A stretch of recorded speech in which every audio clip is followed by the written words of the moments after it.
ఇక news details చూస్తే దెందులూరులో ఏర్పాటు చేసిన సిద్ధం సభకు ఏపీ సీఎం జగన్ హాజరయ్యారు. ఈ సందర్భంగా ఆయన ప్రసంగిస్తూ పార్టీ శ్రేణులకు దిశానిర్దేశం చేశారు. వచ్చే ఎన్నికల్లో 175కి 175 ఎమ్మెల్యే స్థానాలు, 25కి 25 ఎంపీ స్థానాలే మన టార్గెట్ అని స్పష్టం చేశారు. మరో చారిత్రక విజయాన్ని అందుకునేందుకు మీరు సిద్ధమా? దుష్ట చతుష్టయంపై యుద్ధానికి మీరు సిద్ధమా? పేదల భవిష్యత్తును కాటేసే ఎల్లో వైరస్ పై యుద్ధానికి మీరు సిద్ధమా అంటూ ఉత్సాహం రగిల్చే ప్రయత్నం చేశారు.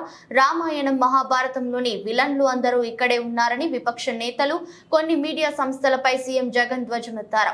చూడ్డానికి ఇంతమంది తోడేళ్ల మధ్య తాను ఒంటరిగానే కనిపిస్తానని వ్యాఖ్యానించారు. కానీ నిజం ఏంటంటే కోట్ల మంది హృదయాల్లో తాను ఉన్నానని స్పష్టం చేశారు. పేదల్ని కాటేసే ఎల్లో వైరస్ మీద కనిపిస్తా ఉన్న కరోనా లాంటి ఆ దుష్ట చతుష్టయం మీద యుద్ధానికి, ఓ మహా సంగ్రామానికి నా కుటుంబ సభ్యులైన నా ప్రతి అక్క, ప్రతి చెల్లెమ్మ, నా ప్రతి సోదరుడు, నా ప్రతి స్నేహితుడు, నా ప్రతి అవ్వ, నా ప్రతి తాత, మీరంతా కూడా సిద్ధమేనా?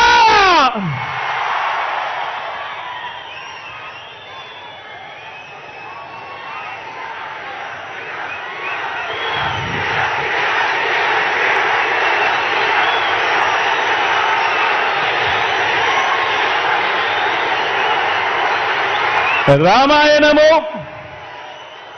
మహాభారతము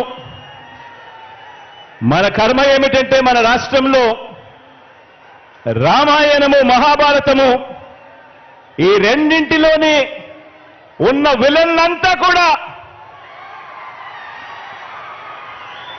ఓ చంద్రబాబు నాయుడు గారి రూపేనా, ఓ ఈనాడు రూపేనా, ఓ ఆంధ్రజ్యోతి రూపేనా, ఓ టీవీ5 రూపేనా, ఓ దత్తపుత్రుడి రూపేనా,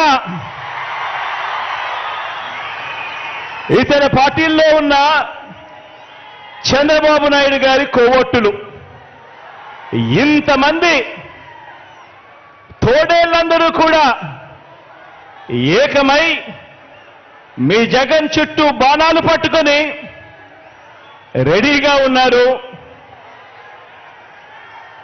ఈరోజు ఆంధ్ర రాష్ట్రంలో చూస్తా ఉన్న పరిస్థితులు గమనిస్తే, కానీ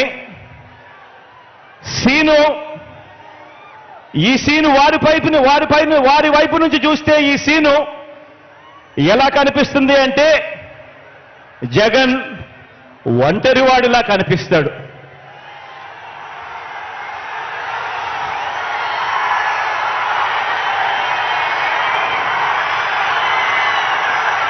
వాళ్ళ వైపు నుంచి చూసినప్పుడు ఇంతమంది తోడేళ్ల మధ్యన జగన్ ఒంటరివాడి మాదిరిగానే కనిపిస్తాడు. కానీ నిజమేమిటి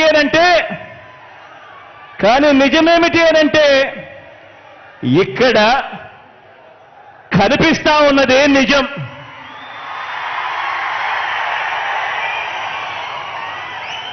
ఇది అసలు సీను.